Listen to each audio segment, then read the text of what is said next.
Welcome back, George, to the Beyond Condition podcast. It's super cool to have you in for a second episode to talk about mental health and how using PEDs can affect that, but also if you were to step away from PEDs, how that might look, the sort of feelings that might be associated with that. It's going to be really cool to delve into those types of thought patterns, because for anyone, like, even if you were to step away from competing as a natural PED user, whatever that may be, it's going to be a massive shock and shift in identity. I'm sure you agree it's going to be a massive mind warp. Yeah, thank you very much for having me back on, Sarah. 2 episodes in 2 weeks. I feel privileged. No, this is a fantastic topic to go into, and it's very much quite an open conversation and around this subject of mental health and bodybuilding specifically, and then when we look deeper into performance enhancements as well. The data and concrete evidence we have to kind of back this conversation is very, very limited. Same thing when we talk about, looking through clinical data in bodybuilding.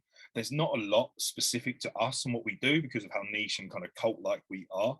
So we have to do our best to kind of pick apart what we can and connect dots where we can if there are dots to be connected. But on the topic of mental health and bodybuilding, I think it's important to kind of start this off with bodybuilding naturally or enhanced is quite detrimental to your mental health in essence. And I think there's quite a lot of attractive qualities to bodybuilding that bring people into it that may have issues prior. For some reason, it kind of masks, like we see it in like eating disorders as well. Like bodybuilding is almost like a way to kind of mask the problem. It's okay because I'm on prep. It's okay because I'm off season, and make excuses that validate your problem prior. But it can also generate and create a lot of issues, especially around self-confidence, body image, our expectations of ourselves, which are incredibly detrimental in the long term. And like you said about leaving bodybuilding, we see a lot of bodybuilders, a lot of people, ex-competitors really struggle kind of finding that identity again of who was I before bodybuilding? Or is there even a way you can kind of still have some involvement? Like you see some people going to judging or coaching afterwards to kind of keep a little bit of a hold on that person they created in their career. Yeah. It's crazy as well, because when I think back to when I first started bodybuilding, like I didn't know anything about food really, like nutrition wise, and I sort of stumbled across it, and then I thought, wow, this is something I can be good at through controlling my own behaviors in essence. So by controlling food, introducing exercise, ticking those daily boxes, that's all under my control. Yeah. So I funneled all this energy in, and then I actually mentioned on a pod a few weeks ago that bodybuilding for me, like if it's taken in the wrong way, it's almost like a food disorder labeled as a sport. And after I said it, after I'd recorded the pod, I thought it through and I thought, I hope that doesn't come across in the wrong way, because it's not me trying to be negative about bodybuilding and what that brings and what we need to do to get into condition, or like you say, in off season, more food. But I do feel like if you haven't got the right coach, if you haven't got the right structure, if you don't have the right tuition, it can lead that way, and it does. 100%. Even if you have all those variables ticked off and you've got a really supportive coach who understands and looks for the signs, you can still recluse yourself, and it's up to the individual to kind of vocalize what is going on inside their own head. We aren't mind readers as coaches, so it's without the information given to us, it's very hard for us to help. And quite more often than not, people just shut the doors, go into that reclusive state and don't share. And this is where those problems manifest. They get larger, they grow out and spiral out of control. Something that in the beginning was probably quite easy to fix and relatively small when we look at the grand scheme of what's going on around you, just spirals into this awful issue, and it does become a real problem by the end of it. So yeah. Is it very much up to the individual?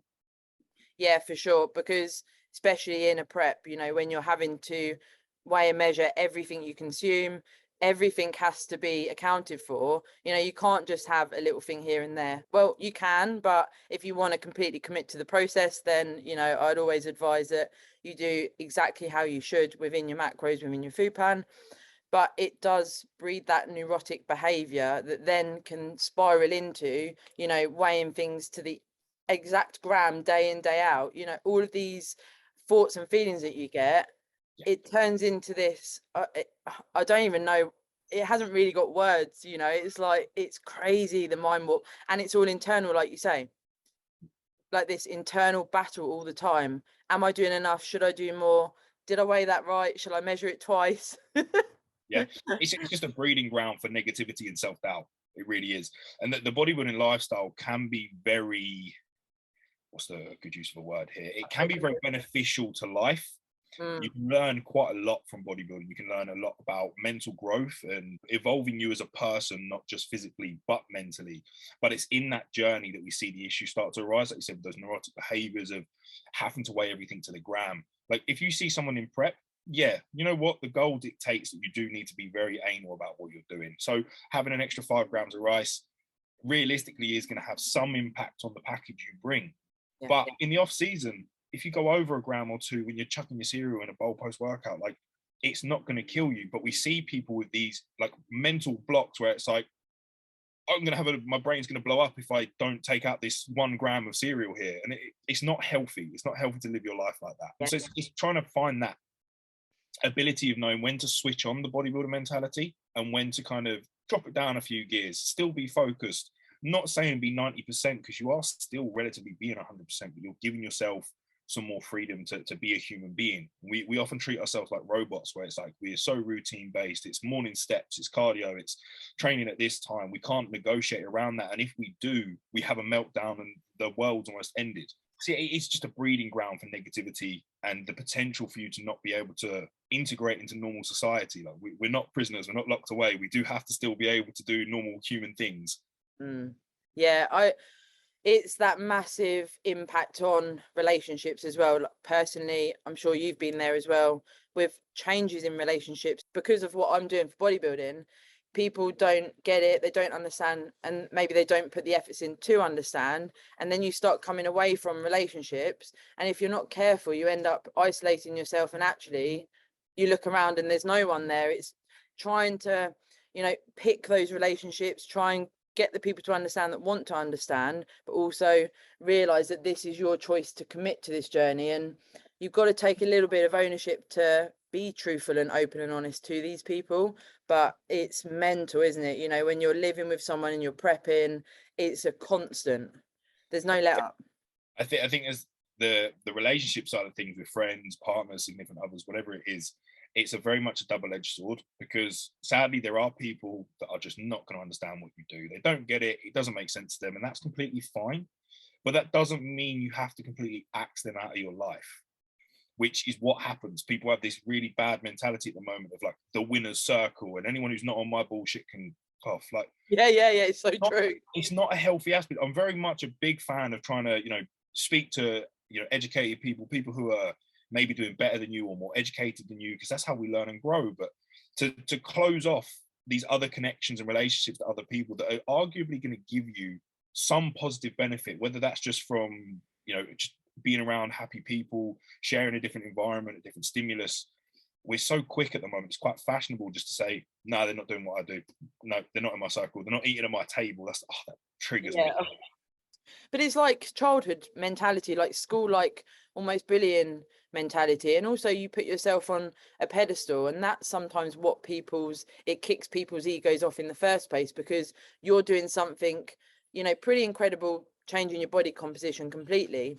People find their own insecurities then overtake them, and that's what can cause a problem. So if you then, even go up a tier and kick them out, you're just putting yourself on this pedestal as well. In essence, we're not doing anything special. We're doing things by choice, and we've got the availability to do that. We're in a lucky position to do that. And I think sometimes you forget that and you think, well, I'm doing all of this stuff, but you're choosing to do it. And those people around you, like you say, you can get happiness from normal, friends outside of bodybuilding. Yeah, that normal conversation is going to add some value to your life. There's going to be some essence, again, thinking about mental health. You're going to receive so much positivity from just having other conversations that aren't about bodybuilding for even a couple of minutes of your goddamn day. Yeah. It's going to give you some kind of release and some kind of separation around that stupid hellbent routine that we all love and thrive off. Yeah. I mean, for myself, with food tracking and that, weighing the food and what goes into that, I definitely found the experience helps me be less neurotic with that. Would you agree with yourself? Yes, 100%. 100%. And do you, with clients, do you try and, I guess it's hard to sometimes pick up the signs, but do you try and sort of probe for things when people are in prep to try and keep that relationship nice and close and open? Yeah, it's again very, very hard from a coach's perspective if the client isn't vocalizing how they're feeling. There's specific points in my weekly feedback to clients that I ask for in how are you actually feeling? Let's not talk about physical, let's not talk about training or nutrition. Let's just talk about how do you feel right now? Are you in a good spot? You feeling happy? You feeling confident? You feeling ready for whatever it is that we're doing? Or is there any issues popping up? And again, you can't make someone kind of open up to you. That's not, if they want to talk, they'll talk, and if they don't, they don't. And then we have to try and look at signs within feedback, and maybe scale weight's not moving, for the last 4 or 5 weeks, whatever direction it's going, but you're still kind of making movements on food, still making movements on training, and something's not quite piecing together. Instead of like calling the client out and saying, why are you cheating on your diet? Why are you not doing what I said? Try having a conversation. So, hey man, look, this is what should be happening right now. So I'm going to try and piece the puzzle together and try and work out what's going on. I think there might be something underlying here that we need to have a conversation about.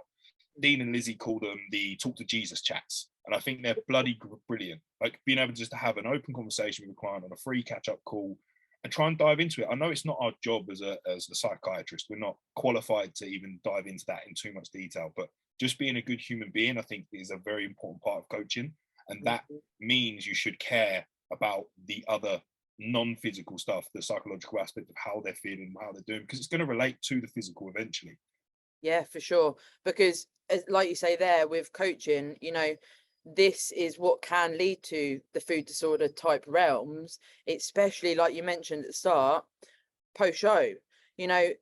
We've spoke about it on the last pod, people do get left after doing a prep, and you've had experiences, with Zoe, etc., with maybe not favorable coaching, and how that's left her feeling, how that's left you feeling.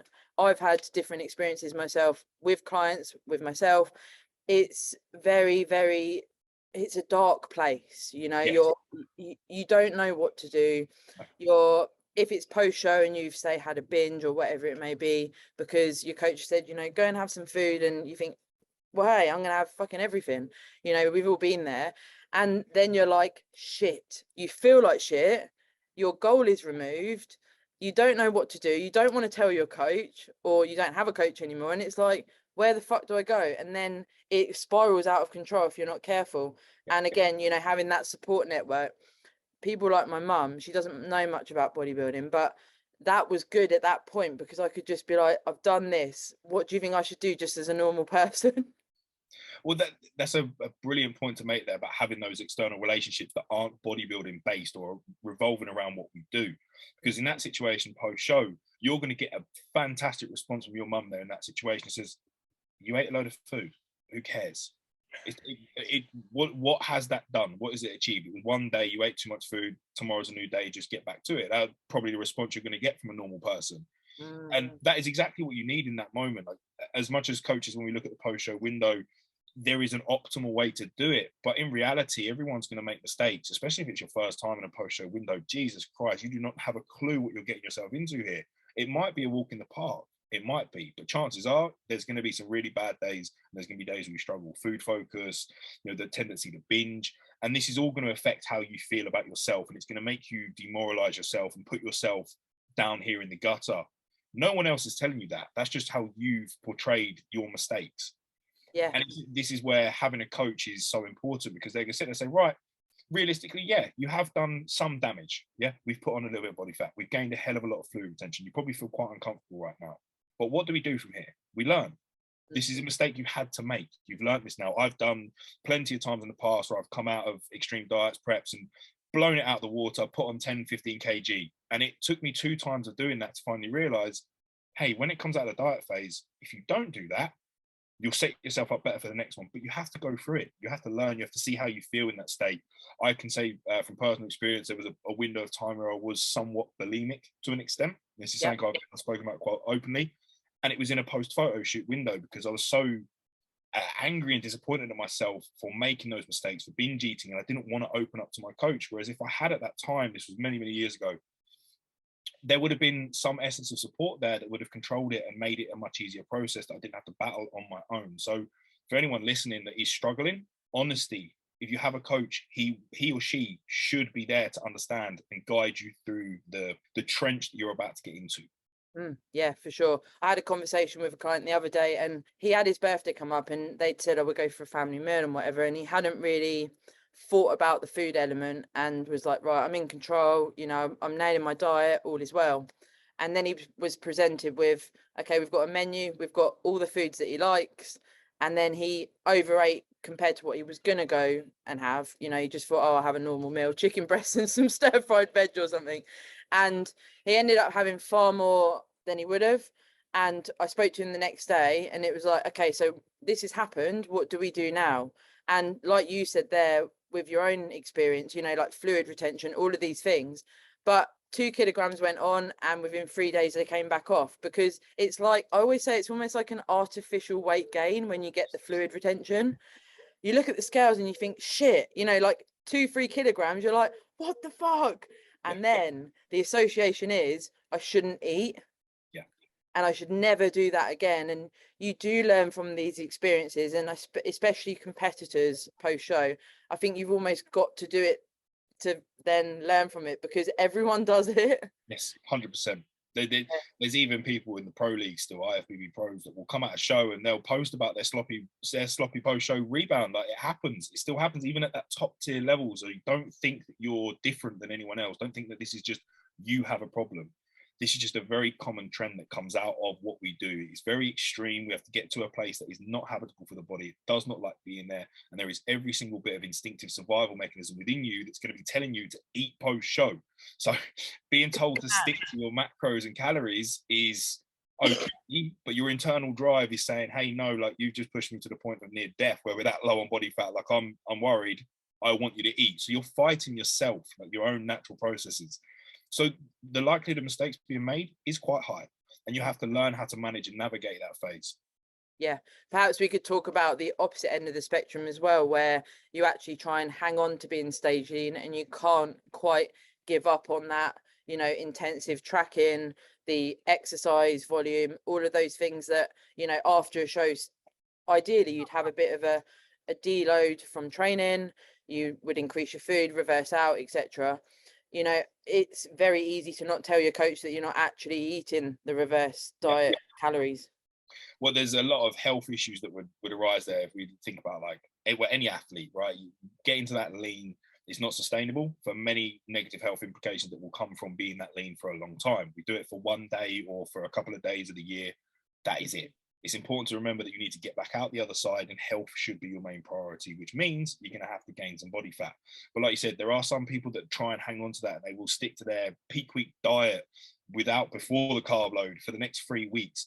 You are doing a lot of negative impacts to your health. There's a lot of considerations you need to think about here that are going to potentially jeopardize your health in the long term and potentially the short term as well. But the issue I see with that mentality is, at some point you're going to hit a wall where you're not allowing yourself to have those normal social human interactions. You're not allowing yourself that leniency back into your life. And this is going to create an extremely negative mindset up here that you don't feel like a normal human being anymore. Again, when we see that mental health aspect come into play, you're reaching to a point where you end up feeling so locked in that you can't even leave the house. It can go to that extremity where you're too scared to leave the house because you don't want to eat. You're scared you're going to walk past a McDonald's and accidentally fall in and eat 4 Big Macs.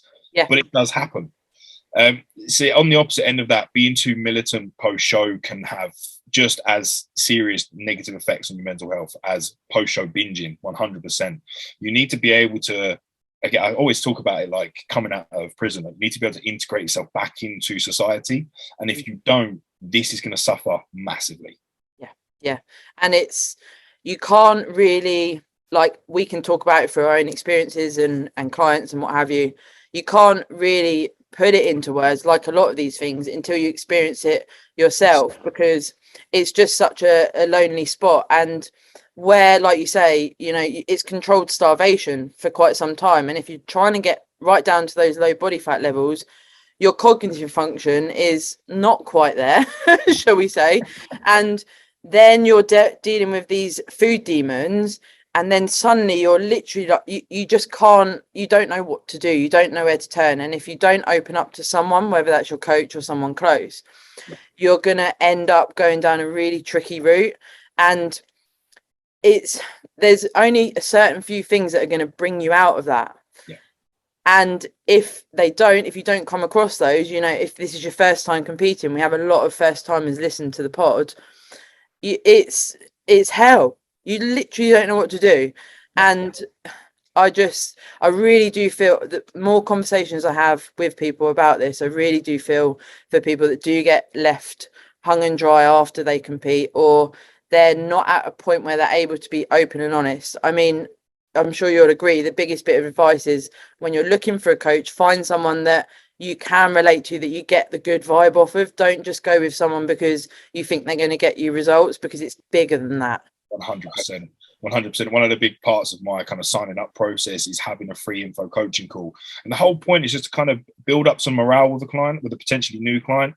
You want to try and see if you gel, because it's not just the client needing to get on with the coach. You've also got to be able to work the coach with the client as well. And you need to see that there's some essence to build that bond. It's not going to be the same with every single client, but if you don't get on and it is just strictly business, that is fine. If you have that mentality of a very big goal and you know that this is the right person to get you to that goal, and you're very goal orientated, you know, thinking about pro cards, Olympia stage, whatever, you may be able to deal with that kind of relationship, and that's fine. But the most part, people need to have a human connection with their coach. You need to be able to be relatable. You have to feel like they've been you almost at some point in your life, and you almost look up and aspire to them to a certain degree. We shouldn't put them on pedestals, but we do put our coaches on top of it, and aspire to be similar. Or the reason we go with people is because we see those similar trends in how we think or how we speak or how we act. Yeah, I love the element of having a coach that I do like genuinely feel motivated by, genuinely look up to them and think, you know, it's like you say, we shouldn't put them on too much of a pedestal, but I'm like, you're pretty much God to me. Like, and they become like family. 100%. Like, and you're speaking most days, especially in a prep. I mean, I don't know how much you speak with Joe, but like me and Tom are talking all the time, because he wants to know exactly what's going on, what I'm doing, what my weight is, everything else. There can be changes daily sometimes, and you need to have that relationship. Yes, 100%. That attention to detail at the end of the prep as well, like that, those daily communications, daily check-ins. The relationship you build in the off season and into prep with your coach is going to massively affect how efficient that process runs. Like if you don't gel with that person, there's an inkling of resistance that you're going to have when you look at the plan come through, and you know, oh, I don't really want to do that. Oh, for shit.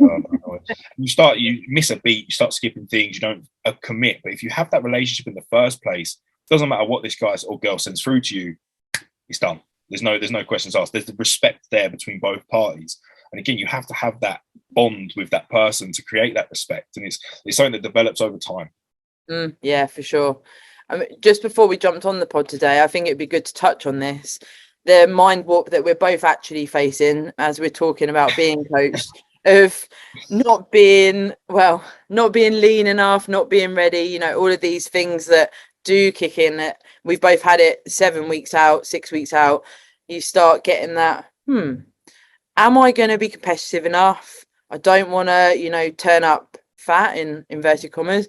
And you get that, like, it's self-doubt, isn't it? But it's almost detrimental to your mental health when you're trying to do something good. Yes, 100%. It's like I was saying to you, it doesn't matter how many athletes I coach, how many people I prep, I will still go through that same journey and that same transition. I'm 7 weeks out now. I looked at my shots this weekend and I was like, Jesus Christ, I'm not going to be ready.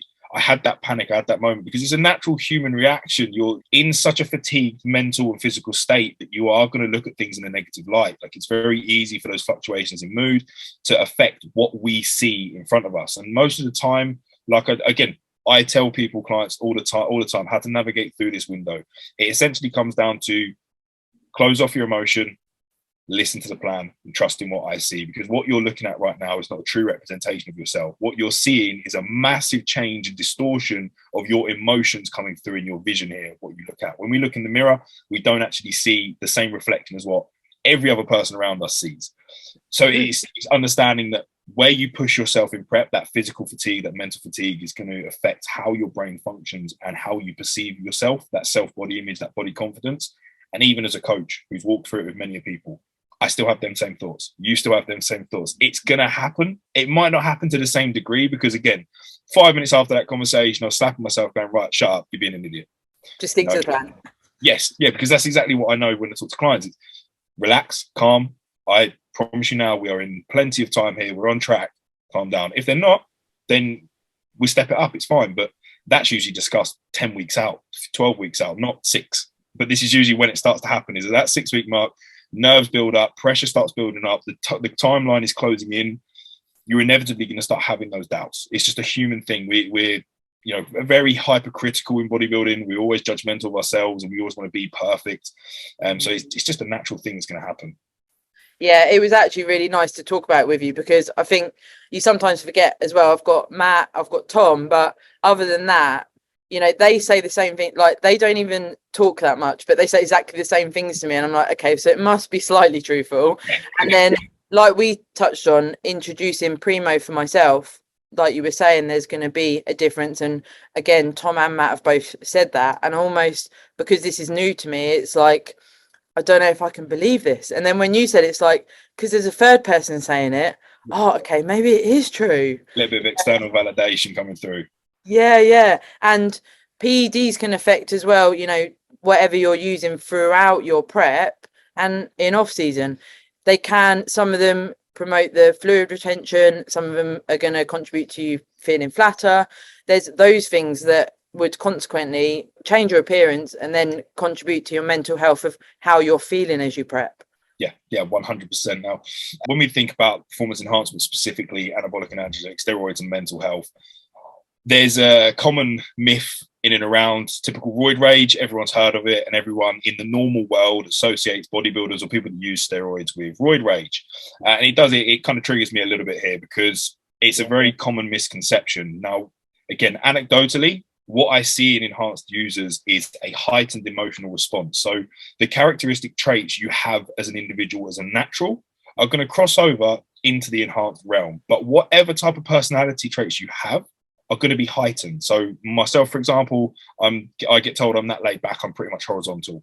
Once I go into enhanced, when I go from TRT to being enhanced, I get worse. I just get more chilled, I get more lazy, I get more calm and able to handle life a bit easier. It's strange. And then you see some people who, consequently, if you're an asshole before gear use, it's going to be a lot worse when you're on PEDs. If you're an angry person, it's going to heighten your anger. If you're an anxious person, someone who worries quite a lot, it's going to heighten that emotional response. Yeah, and if you're going down the overuse route as well, if your test is going to be far too high, there's going to be complications that could happen and side effects from that, because you're using too much. So quite quickly people will blame, like you say, roid rage, or they blame the PED rather than actually, is it the dosage, is it too much, am I quite a angry person anyway, is that accentuating it? And a lot of the time, like Tom mentioned it on one of the pods, there is the association of that, and a lot of the time it will be down to that. And also he mentioned, I don't know if you've heard of this, potentially people with a lower IQ that use test, it can actually affect that as well. Roid rage, we call it, could be more so in people with a lower IQ. I was like, that's pretty interesting. I could plausibly see that being a good correlation. I mean, again, if I had research to back it, I would love to talk to you in detail and say, yeah, look, because we can see this here in this X study. But I think the main concern with mental health and PED use comes from, in essence, those pre-enhancement personality traits, but then also, like you said, dosage, compound selection. If you're escalating your testosterone through the roof, far past what it is, you're going to start to see loads of deleterious health effects. And if your body is not healthy, if you are undergoing a lot of physical stress, you will feel that reflection in your mental state. You will not feel good. You will feel extremely toxic. I've pushed my performance enhancements in myself and other individuals in my clients to respective highs, like you would do. You reach a new peak, you test blood work, etc. You try and find that set point of how far can you push this individual. Well, I've pushed myself a lot harder than those individuals, and I've noticed that there's a crossover point where I can only describe it as feeling toxic. It's not a physical feeling, it's in here. You just don't feel good. It's a very negative, quite distraught feeling, very isolated feeling once you take it too high. And again, when we look at like compound selection, we know that the 19 NOR derivatives of testosterone carry a lot larger degree of neurotoxicity. So if you're using things like trenbolone, nandrolone, deca, you're going to see a larger degree of cellular damage in the brain, which is going to contribute into those psychoactive effects in the day, your mental state, how you're feeling, how you perceive yourself. That's all going to carry over some degree of effect because of that neurotoxicity and that damage. Yeah, and even things like stimulants, cleniohimbine, the effects of that, how you can become quite short with people, I guess, because it's really hard to steady your thoughts. And I was saying to you before we jumped on, I feel like very erratic for the first 4 or 5 hours of the day. And then consequently, if someone's going to ask me a question that I don't deem as very important, or, it's not something I want to hear, it's very easy to be like, I can't actually cope with this right now. Yeah. Another, I guess, thought from outside people that would think, well, what's wrong with her? Why is she being like that? And that's going to affect relationships. But, stimulant use, if you abuse that, caffeine use, if you abuse that, all of these things that a lot of bodybuilders will use, it can really, really affect, well, everything, work, your social life, how you feel about yourself, because it's not very nice if you're snappy with people all the time. But I guess it's that risk reward, isn't it? What is worth, and how can you look at your behavior, and how can you make, I guess, amendments to facilitate? First kind of thing you need to understand is well, not you specifically, but what we all need to understand when we do this is knowledge. Knowledge is the key here. It's understanding, what do these drugs do? What parts of the body do they interact with? When we think about cleniohimbine or typical stimulants you'd use in a fat loss phase like lytics, you're going to see quite a large response from the nervous system from that hyperstimulation. You're going to see loads of epinephrine release, or adrenaline, depends on where in the world you are. But that adrenaline release is going to drive up anxiety. So even in an individual like myself, I said I'm extremely laid back. When I use things like cleniohimbine in combination, I do notice that I do get waves of anxiety, which is extremely rare for me. So if you take an individual that is an anxious person already, I've had clients like this where you've trialed things in photoshoot preps or prep, you've introduced clen, you've introduced himbine for those mechanisms of action we're looking for in lipolysis and fat loss, and they're messaging me through the week, go, bro, I can't handle this. I can't focus. I can't concentrate. I can't do anything. I'm scared of life. That's how drastically these things can affect you. But you have to understand what they do first, or at least have a coach who can explain to you, this is what this is interacting with at this person point in time. This is not you having a problem. This is just what this drug does. And as a side effect of using this drug, if there's a way we can control it alongside it, great. If you've got high anxiety, using supplements like L-theanine, ashwagandha, things that are going to kind of control that response, you can utilize them alongside it. If it's not a viable solution, or there isn't a solution to this, and you just have a hyper response, which happens in people, remove it. There's no such, just there are people that compete naturally and get in stage condition. So yes, we use enhancements to better our package or get us to the goal in a less stressful manner. If something doesn't agree with you within your stack design or within your performance enhancements, it can be removed. Yeah, for sure. There's different expenditure tools, totally, that you can, and like you say there, when you're natural, you do it without any of this. So there is so many options. It's hard, isn't it? As a bodybuilder, I definitely find that if I was to feel like it was too much and have to have that conversation with Tom to say, I don't know if I can take this anymore, because of how we are with the bodybuilding, I feel like it would be me giving up. So again, it's another mental health thing that you're like, oh, well, I can't not use that because it was put in my protocol. That would be me giving up. But again, it's like dieting. It's like all of these phases that contribute to bodybuilding. Sometimes it's more beneficial to your health, to you, to pull something, or even pull a diet, pull a prep if you need to. But we get this hang up, and we're our own worst enemy a lot of the time. And mental health is such a broad spectrum subject. We can talk about the PED use, we can talk about bodybuilding in general state not being good for it, but it's so multifactorial that it can, if something happens in life during your prep that's out of your control, but it might be that drastic that you should really pull from prep here because the stress is too high and it's having that negative effect on mental health. It might not have been the drugs that did this. That was that external thing over here that caused this problem. So it's not you. It's important to remember that sometimes it is situational, and it wasn't your reason for failing or feeling like a letdown despite how you feel at that time. It is more often like 2-3 months down the line, you sit there and you have that realization of, I've been beating myself up for a little while now, but actually, I couldn't change that. That happened, and I tried to manage it, but it just wasn't doable. Yeah. Is there certain signs that you look out for when you're consulting and working with clients with PED use, if you think that potentially there's certain PEDs that might be causing more side effects than you can warrant for that person? So everything, so like physical side effects, things like that you can visibly see, or you can see within data, within health metrics, really easy to resolve because you've got feedback, you've got numbers, very easy and quantifiable. When we look at the mental health side of things, I have to stress, it does come down to the individual being transparent and open. So again, weekly feedback, there's questions in and around the PED usage, specifically like any new ones that have been added in, how are they making you feel? Have you noticed any considerable changes in your mood, in any aspect of your day-to-day, in training, in the life outside of bodybuilding, like communication with individuals? Like it's very in-depth, very thorough. But if a client doesn't input that feedback, there's nothing I can do as a coach that's going to help this situation. Which I think as a secondary thing is why podcasts like this, Sarah, are fantastic. I know you've done other episodes before talking about post-show windows and stuff.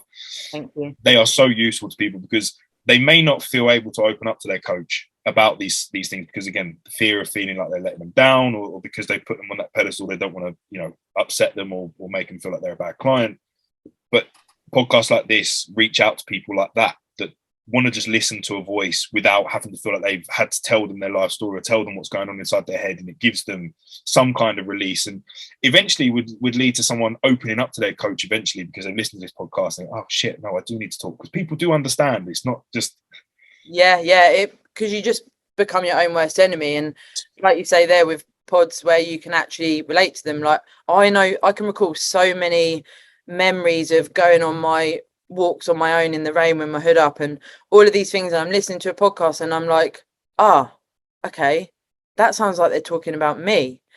Maybe it's not just me, maybe I'm not alone. And like you say, that could bridge the gap between someone actually saying something to someone, whether that be their coach or someone close, and give that relief, because that is what it is, relief. Because when you get these things off your chest, you get into this mentality, like we said last time, going to war.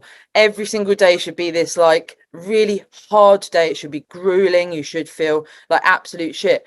No, it doesn't need to be like that. No. And we're both advocates of that. You can actually enjoy a prep. Yes, it's hard, but you can do things to facilitate happiness alongside that.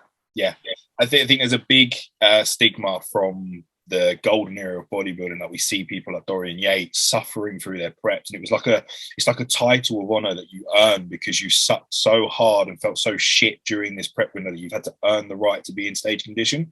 Like I said, it is hard, but you don't need to force yourself into that mentality. And I've been there myself, where you purposely, without no real conscious reason, but you just switch off from the outside world without a valid reason, because you feel like this is what you should do, from looking to those people from the older generations who used to, hood up, loud music, don't talk to anyone, no social contact, go in the gym, do my do, get out. Like, there's no need for it. You might feel like that on some days. There's going to be days you feel a bit rough. There's days when you feel a bit shit. You don't really want to talk to people who have the energy to give that emotional connection with another human being. That's fine. But don't force yourself into thinking that is how you should feel. It's not. There will be good days and there will be bad days. You just have to kind of float your way between them all, and try and find things in the day-to-day that are going to bring you some kind of joy, some kind of release and some happiness still. Yeah, and that becomes, very hard as well. When you have the tunnel vision unleash, whatever your goal is, and you're striving for that, you actually can find it quite hard to be able to embrace having fun and chilling out. Like we said before on the pod, bedtime routines, things like this. I actually find it really hard if I haven't, so I've done all my stuff. If I haven't done one of the things, and actually it would be better for me to look, you can do it tomorrow, like, let's start your bedtime routine. I find it really hard to let that go. And then, I've been there 11 p.m. food prepping when I could do it in the morning, but I feel bad because I haven't done it, and I did it yesterday and I should do it today. Blah, blah, blah. The mind goes absolutely mental, and actually all you're doing is being detrimental to your own mental health. Yeah, 100%. And you have to find outlets, or an outlet doesn't have to be sitting on your ass watching TV. If you can do that, cool. If you can't, go for a walk, do other things, keep active as it were, but take yourself away from all of those things that you have to do to contribute to a bodybuilding prep. Like, it is mental, isn't it, when you look at a day that we go through, because we've done it so many times now, you know, so many days in a row, you're like, but that's normal. Yeah. But actually it isn't. Just to pick on your point there about having your thing, whatever that is, it's very, very important you do find that one specific thing. I can use my own example again. I don't smoke weed all year round. I do use THC all year round, but I'll have an edible once on the weekend with an off-plan meal. You know, it's very situational. Yeah. In prep, I find myself getting to the evenings, and my thing is I'll smoke a joint and I'll go finish off my evening steps. And I'm quite a introverted person majority of the time, unless I'm in certain situations. So for me, that works quite well because I can go off in my own space, I can reflect on the day, calm down pre-bed, relax, get some nice vitamin D exposure at the end of the day, maybe say hello to a couple of old people on the walk in the evening. So it's the really little things that, for me, that really make it just finish off the day nicely. So find your thing. That's not me telling everyone to smoke weed. No, but find that thing that kind of gives you a little bit of happiness. Find that thing that's going to give you that dopamine response, and it's going to help you feel somewhat normal. Yeah, or, you know, maybe thinking back to if you did do things before you got into bodybuilding, can you facilitate doing those things? And that's what I like about the way we do off season. You know, there is the incorporation of off-plan meals, and that can be quite hard after a show. And once you adjust to it, and if it's something you haven't done before as well, it can be quite tough to start with to allow yourself to do that. But like you said, you can still give 100% and enjoy things like off plan.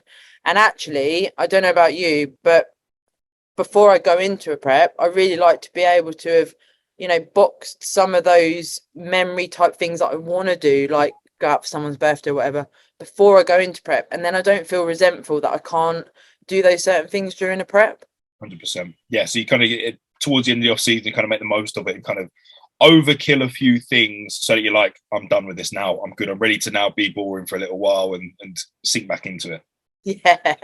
Do you find that when you're taking someone into a prep, so if they've come out of an off season or whether they're just going straight into a prep with you, do you have certain things that you try and discuss on like the consult call, or if you're already working with them, things that you discuss before going into prep that relate to mental health, being in the right place to prep in the first place? 100%. If I see an individual come to me in a consult who just wants to jump straight into prep, I will be trying to get as much information about what they've done in the last 6 months as possible. And that's not just physical, that is also mental, how they felt through the off season, how do they feel now, how do they feel about the timeline going into prep? Do they feel excited for the show? Are they nervous? Are they ready? Like, they're all very valid, important pieces of information that are going to essentially allow you to assess, is this person actually ready? And it might not be in that direct conversation that you realize. It may be 4 to 6 weeks down the line when you start to hear their feedback and check-ins and you go, actually, I think we need some time here. Maybe it's probably best for me right now to be completely honest and not just push someone for the sake of pushing them, because you're going to kill their love for bodybuilding, or you're going to make them just disappear and leave you without a trace, right? So it's important to be completely honest as a coach, not just as a client. We have to be honest as well. There's a lot of coaches that will push clients just for the sake of getting another person on stage, just for their social media, just to post, hey, look, got another place in, got another top 3, whatever. Very common. You have to be honest with yourself and the client that you're not going to potentially do some serious long-term harm physically and mentally here by trying to just say, it's all good, suck it up, just get to the end goal. For my personal result as a coach, it's not the right thing to do. So we have to be honest and say, if it's more logical and realistically better or more beneficial for the client to change the timeline, you're not stopping them from competing, and how you word it is very specific. It's like, right, we're just going to move our timeline along a little bit here. You're still going to compete, but instead of this end part of the season, we'll wait until the start of the next season and just let you have Christmas over this time, and we'll work on these few issues I can pick apart in your check-in feedback or what you've said to me in this conversation. I'm very rare to just take someone on and go, oh, they want to prep for a show in 12 weeks. Like, that's not how I work, because there's a lot I need to learn about a person first before jumping into it. Otherwise, you're shooting in the dark. It can be done, but it's a lot of stress. Yeah. If you're taking a client from an off season to a prep, it's a little bit more easier to navigate this. Where is this client? You've been working with them for this entire time. You're having quite a lot of regular feedback with them, messages. You've probably built up quite a good relationship with them by the end of the off season anyway. So there should be an element of respect and honesty there prior to this starting point of prep. And if you've managed your off season correctly and you've managed that transition from a maintenance phase and then into prep, they should be in the perfect physical point to start that prep. And if they're in the right spot physically, there's a good chance they are also in the right spot mentally. Doesn't always completely directly correlate, but you've got your best chance of saying they're probably in the best mindset here because we've nailed this. Yeah, and you also working with someone in their off season, you learn as a coach their behaviors, what they need to work on, what potentially they're really good at. You can really work with someone and build that relationship, because then when you go into the prep, when things are heightened with what is required from the client to be able to prep, it's a really nice, like you say, transition, and you're just working on a foundation that you've already got a relationship, you've already got the trust. And sometimes, I don't know about you, but I do talk about, the option of doing something like a diet for a photo shoot rather than a prep, if I don't perhaps feel someone is completely ready to go into a full prep, 100%, especially with like people that want to compete for the first time. Straight away, my first port of call is, right, we know you kind of want to compete first time was in September. Let's just throw a date on it.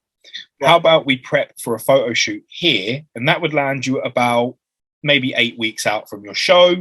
And you can see how this initial first start of this journey is going to be. You can get to the photo shoot. You can enjoy the photo shoot, get all glammed up, do whatever, look all sexy, look all fit, feel all good about yourself, get some good confidence.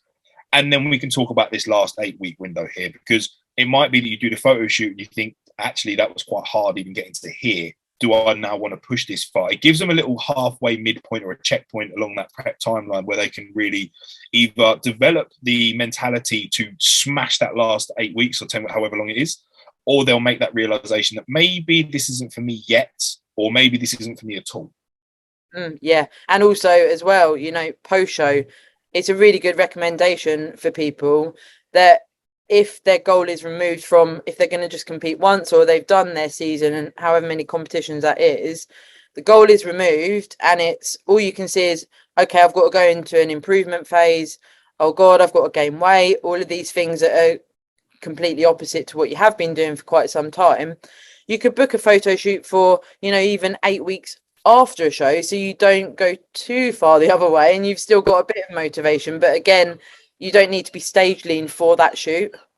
Yeah, I think that can be a very useful tool for helping people gain their body confidence back, especially in female clients. Men do still have the same issues, but once we start seeing mass go on, and obviously with the enhancements we're allowed to get away with using and how much we can take and do, we inevitably see progress a lot faster. And it's very easy. It's not easy. It's easier for us to kind of get our head around this window, maintenance, recovery into the off season, because it all happens quite fast for us. Within female athletes, especially the natural ones, that post-show window is extremely hard to navigate and can be excruciatingly detrimental on the mindset and your health, mental health, body confidence. So setting up that photo shoot 6 to 8 weeks after is the perfect little way, again, from a female to give him that sass, to make them feel confident and kind of boost them around and get themselves back into a state where, like, oh, yeah, I feel good again. Because that huge drop off from post show in this window is awful. You get a massive high of adrenaline and peak endorphin release where you've just done really good, you completed the goal, and then that drop off it's a ridiculous come down when you step away from it, because you do, like you said earlier, you feel lost. You're not too sure. There's no goal specifically. So giving that second motive to give them something to work towards could help with adherence. It could apply some pressure, I guess, if they are really in that mental state post show. But majority of the time, it's they're going to get to their photo shoot and they're going to tick that box and they're going to walk away from it with a newfound confidence that they can look how they look now, that's not stage lean, and be comfortable in acceptance of that. And it will help them transition into their off season a little bit easier in most cases. Yeah, for sure. And it's trying to really focus in on, right, what do I need to improve on? What was my feedback from the show? Yeah. Going into that phase of, okay, this is what I need to grow. This is what I need to bring up. Okay, let's get to work. Rather than when you do go, like you mentioned earlier, when you do hang on to that stage lean for weeks, months, however long that is, is so detrimental to your development and your progression as a bodybuilder. So you're hanging on to an aesthetic desire, which is actually holding you back from looking better next time you compete. Yeah, it's a hindrance. The main thing I try and stress to clients is that recovery window is probably the most important part of your prep. The show was important, yeah, but this window here, this is the most important part here, because this is going to set you up for you getting better and improving in your next outing, if there is a next outing. And it's one thing I wanted to touch on with, we've spoken quite a lot about like your own personal reflection of yourself, but don't get bogged down on other people. Because there are some people that will come out of post-show and they will eat the goddamn world and they will pretty much look a week out. They are genetically gifted people, and you have to understand in bodybuilding, there are going to be people like that, and they will post on social media all the goddamn time and they will show off how they look, because why not? They look great. Do not compare yourself to other people. Your transition and how your body responds in that recovery phase and in that post-show window is genetically unique to you. Yeah, and it goes across the board with competing, doesn't it? Looking at who you're going to compete against all the time. You know, you never know what someone's posing is like. You never know what they're going to look like on the day, whether they get their peak right. You know, they might not even turn up on the day because something could actually go wrong with them and they might not make it. And it's all of these things, you get all these imposters come into your mind that are created from, and that's the unfortunate thing with things like social media. It can be a very positive thing, but it can also have a very big negative effect on your mental health. Realistically, there's quite a big push recently I've noticed in the last year where people are actually trying to vocalize and show the bad days and show the shit. And I think it's really, really good for in our industry specifically to see that most of the time people only post when they look their best. Most of the time people only post when they're feeling great. So when we look on social media and we're not feeling great, we'll see other people living the high life, looking great, feeling great, and it makes you feel worse about yourself. But the fact that you've now got people on prep going, you know, doing their vlogs, doing their YouTube, saying, right, I actually feel like shit today. I actually look like shit today. I'm heavily fluid retentive. I'm tired. I'm mopey. My posing's shit. I don't want to pose. It gives people a real look at what actually goes on. And it's kind of more of a reflection on how you really will feel in comparison to those couple of Insta pics we saw where the genetic freak was just looking perfect the whole way through. And like you said, it doesn't matter where you compare on the timeline. If you're 6 weeks out and you're looking at other people and going, oh shit, I don't look like that. Oh shit, I don't look like that. You're adding so much unnecessary internal stress. It's just going to make you look worse physically, feel worse physically, and affect your trajectory to that end timeline. Yeah, for sure. I mean, when Zoe came off the back of her show where she did so well, I think that can be quite a big pressure in itself to know where you want to direct your energies. And like we mentioned on the last pod, that she potentially might not go back till she goes into the Masters category, and that's quite a few years. Was there certain conversation and things that you went through together to sort of combat that? Yes, so there's it's a little bit hard with Zoe because she doesn't like to feel like she's struggling. She's quite a very strong, independent person, and when she feels that she needs help, she does get a little bit hard to kind of vocalize these things and talk. Again, I think that's kind of something me and her both have very similar. She's a little bit better at it than me, but it was still quite hard to kind of get into her head and kind of work out where she really was. And I think the holiday post-show was a perfect distraction from the initial slump. So it kind of took away the big drop, but it still kind of leveled out and was carrying on descending, but it was a little bit less aggressive. Obviously getting a show win, 2 class wins, and overall was, you know, a massive, massive high. The holiday kind of acted like a buffer where she normally would have had that big crash post show of not really knowing who she was or feeling like there was, you know, it's a lot of, you know, endorphins released and ticked off. And you do have that almost come down effect after the show where you do feel really low on morale, low motivation and shit. So for us, it was just sitting down, having conversations and asking her really, how do you feel? Like, what was your reflection on the win? How did that make you feel first? Let's talk about the day. It was obviously, you know, cloud 9. She wasn't expecting it, no matter what I said the whole way through the bloody prep, but she wasn't expecting it. So she was really thrilled, excited, shocked. And those initial emotions as soon as they dropped off and we was kind of on the plane going away, she started to get that little slump. And it wasn't until we stepped off in a new environment that it just took her mind away from everything going on. So I think having a healthy distraction is a very good coping mechanism post-show. I don't recommend people go away on holiday unless you are, well, I mean, it's Perk, she lives with her coach, and she's with her coach, so I can kind of help pick apart if I see any like negative trends in how she's eating and her eating habits or mood or reflection, or, you know, waking up at 5 a.m. to do cardio for some reason. I can stop her and say, no, get back in bed. Yeah. Most people don't have that luxury. So trying to find some kind of healthy distraction, I think, is quite important. It's going to help you navigate that window. And again, just being vocal, just being as honest as possible. The conversations we had were repetitive because I think to an extent, not even she knew how she felt, or she didn't know how to articulate the thoughts and feelings she was having for quite some time. So there was a lot of repetition. There was a lot of maybe me being quite annoying, you know, keep asking her like, hey, how'd you feel this week? How'd you feel this week? Like, until she kind of realized that she wanted to kind of integrate back into, like, well, like we spoke about in the last podcast, still bodybuilding, still kind of working towards a goal, but with a less strict and longer approach. Until she realized that, the conversations were a bit repetitive and didn't, you know, kind of went around in circles. But once she kind of decided where she was heading and she had an idea of a direction, it made it a lot easier for us to then lay out that path and say, right, well, this is what we need to do there. Yeah, for sure. That would feed into, you know, that coming away from bodybuilding relationship as well, you know, having that touch base with yourself and checking in with yourself to decide what is best for you. I think if you bodybuild for quite some time, you become George the bodybuilder. You know, it's your association to bodybuilding is so strong, especially with your online coaching as well.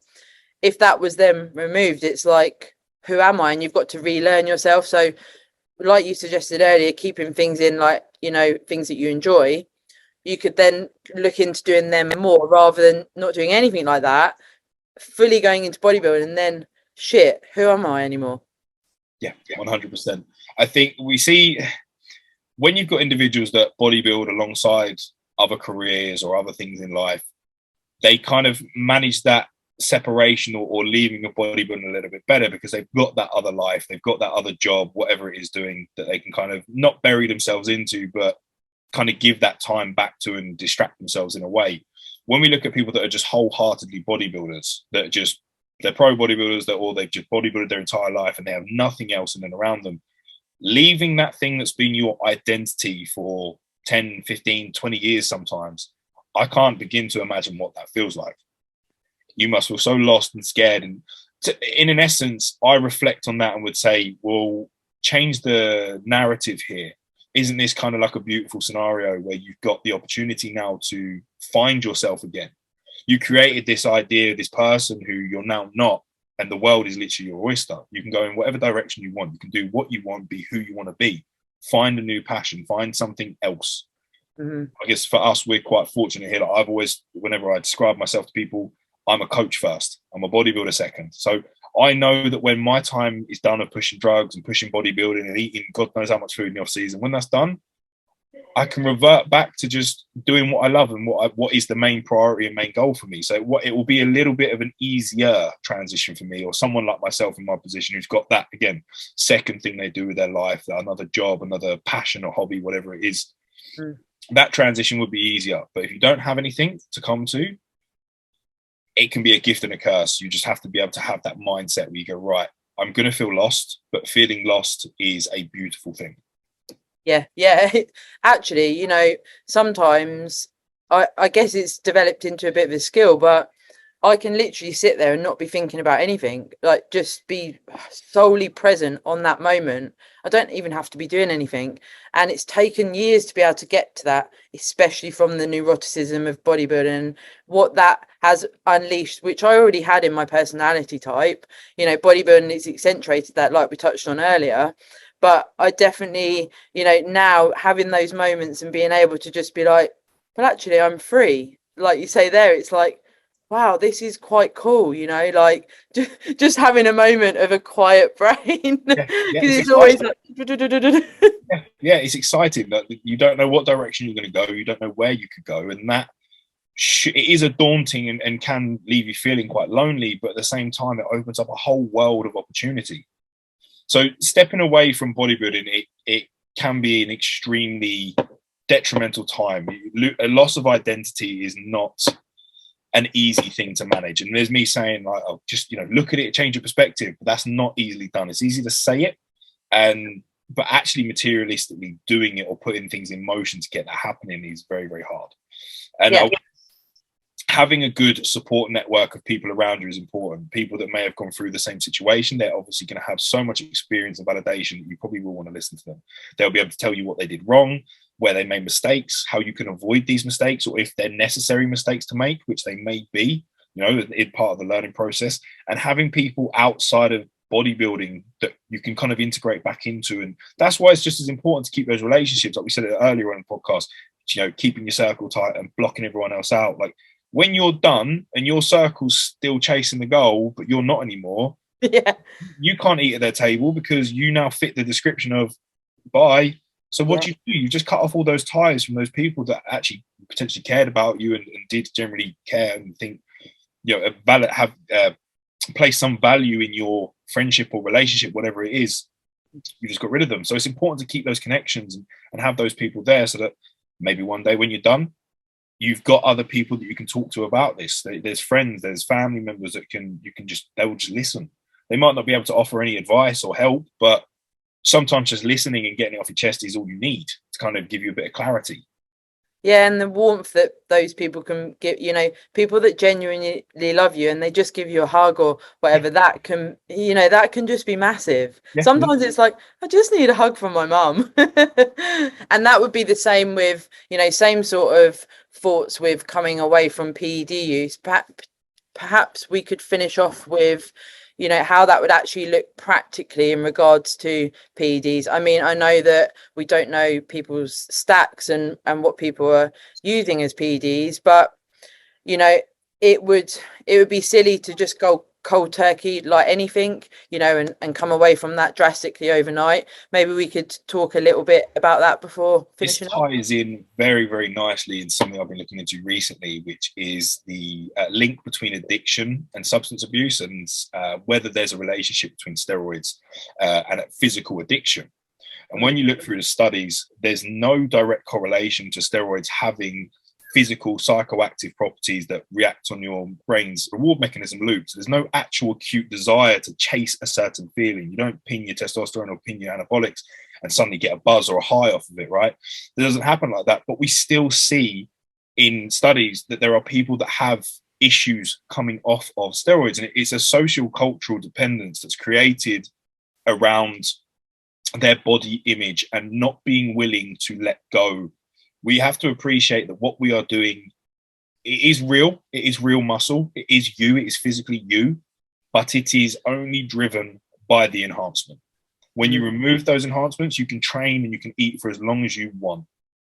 There is going to be a drastic change in how your body looks on enhancements to when you come back off. And that is an extremely hard thing for most people to accept. We get so bogged down in how we look and how we feel, and everyone knows from using enhancements that does use enhancements that is how we'd like to live and look for the rest of our lives. But you have to understand the reality is it can't be the same way that you can't be stage lean forever. At some point, there will be a logical reason, whether it's a time thing, whether it's a health thing, or just a life thing. You're going to have to step away from using enhancements. How you go about that process is entirely your decision to make. There's kind of a more health biased approach here, where if you're in the later stages in life, maybe as a male, you drop down to TRT, true TRT, not, what some bodybuilders class as TRT. To keep that essence of natural male sexual hormones present to keep your health in an optimal state. Or if you choose to come off completely, that is your choice to make. Just understand what you're doing. But that mental battle you're going to go through in that window is going to be excruciatingly hard if you cannot accept how you look without them. So there's a dependence created, and it almost needs the same therapeutic intervention as what actual physical substance abuse needs. When they look through the trials, they see that people that come off of performance enhancements, despite not having those psychoactive physical traits, still need therapy to manage their addiction, because it's a psychological addiction as opposed to a physical addiction. You're not going to get any harmful physical withdrawal symptoms like you would maybe if you're using heroin. Like the withdrawal symptoms from that are quite detrimental. With performance enhancements, if you come off of them, you'll come off, your levels will drop back down to normal, and you'll return to a physiological state of health and physique look. But that is what a human being looks like, and we have to accept that this is what we look like. We're not this false ideology of this huge bubbly muscle mass pumped full of testosterone. It's not a real natural human being. There are some freaks, don't get me wrong, but most of us do not look like that. Yeah, and that's the importance of a coach as well, isn't it? Yeah, and I think there are a few people that won't be able to let go of that. There aren't, and until sadly something negative happens within their health, they won't realize that until it's too late. Sadly, we see it quite a lot in the world, that until something bad happens, people don't realize that they're doing the damage done, despite however many people, credible people, tell them otherwise. I mean, I used to smoke 20 a day when I was younger until my lung collapsed. I didn't really fucking see a problem with it. But when that happened, straight in the bin. Yeah. You know, that's how people work. You know, we'll try and get away with these things until something drastically goes wrong. Then we realize, oh shit, maybe I need to address this. Yeah. And there's going to be people that come out of bodybuilding who, and we can see it. I'm sure you go around any local gyms, there's always that one old guy, he's in his 60s. He looks really kind of weird because he's still semi-jacked, but not jacked and old. It's kind of a little bit sad to see, to a degree, because you think, Yeah, it's that whole identity thing, isn't it? It is massive. And we'd be silly to say if we wouldn't find it hard ourselves. You know, there's going to be, if we get to that point where we step away from bodybuilding, like you say, that we've got other things that we can pour our energies into, but it is going to take some processing and various things in place to be able to come away from that wholeheartedly, and not just, you know, come out of it and be thinking, should I still be doing it? And like you say, that old guy there hanging in there a bit, but not too much. And you become this, it's just, you're the bodybuilder. Everyone knows you as a bodybuilder, but what's my real name? Exactly. You can see this in like normal timelines of people that are using enhancements, though. You see it with guys that, you know, they need to drop down to TRT, whether it's phase specific to their timeline or whether it's health specific. They need to drop down to TRT, but they're reluctant to do it. They're reluctant to take that downtime because they know the change in effect. But if you've gone through your bodybuilding career and you've seen the way your body changes and manipulates when you push drugs, when you pull back, you should have a good understanding of, hey, I know that when I remove this now, when I remove this vector that's driving these enhancements and making me look good, my body's going to change. And the goal would be to accepting that. As long as you're at peace with that fact, you should be able to transition away from it smoothly to some degree. Not easy, but a smooth transition at least. Yeah, and you know, have conversations with people in the industry, have consults with coaches, and I'm sure, you know, if someone is listening to this and it does relate to them, George, that you'd be open to having a call in regards to, you know, anything we've covered. But if someone is facing these mental struggles and people are feeling like, you know, you could be someone that they could relate to and speak with, would that be something, I'm assuming here, but would that be something that you 100%.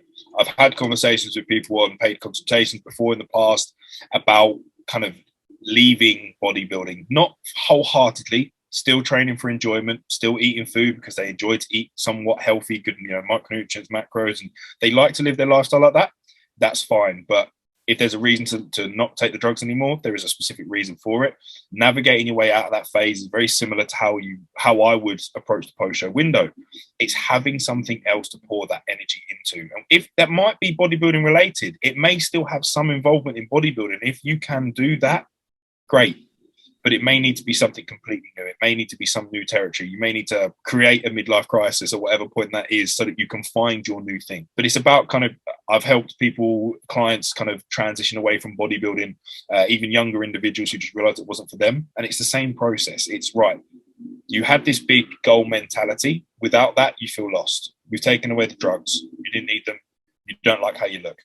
let's put some new goals in. One guy had kind of dove himself into CrossFit. He found a really big love for it. So he started setting goals in cardiovascular work, fitness goals, not competitive CrossFit goals, but we started setting baseline targets for training performance, things like this. And we gave him, you know, something to work towards. I think this is the main problem, is like our personality traits with most of bodybuilders is we like progression. We're really progressive people. We have to be taking those steps forward in some avenue of life.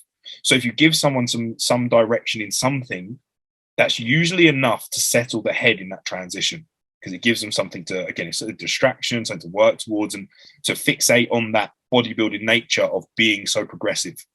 Yeah, and having a new focus. Yes.